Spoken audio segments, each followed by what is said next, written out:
The Unholy Ritual, Summoning the Beyond. In the heart of a forgotten forest, hidden beneath centuries of overgrowth, lay the ruins of an ancient monastery.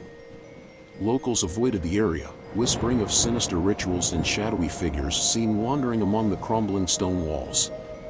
Some claim that on moonless nights, strange lights flickered in the darkness, and unholy chants could be heard rising from the earth.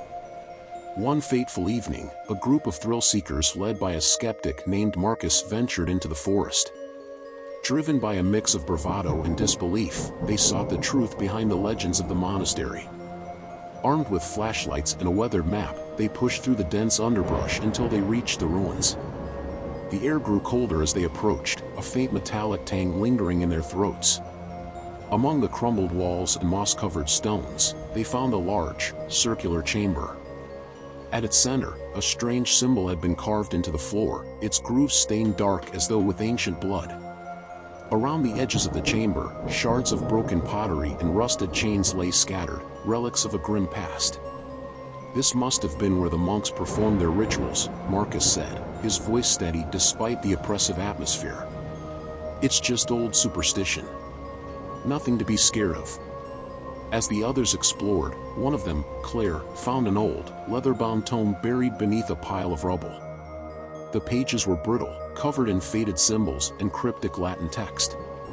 At the back of the book, they found instructions for a ritual, a summoning said to bridge the world of the living and the dead. Against Marcus's protests, the group decided to try it, their curiosity outweighing their caution. They gathered at the center of the chamber, arranging candles in a circle as described in the book. As Claire read the incantation aloud, her voice trembling, the air grew unnaturally still. Shadows began to dance along the walls, though there was no wind or flame to move them. The candles flickered violently, their light casting strange, shifting shapes that seemed to reach out toward the group. Then, the ground beneath them trembled.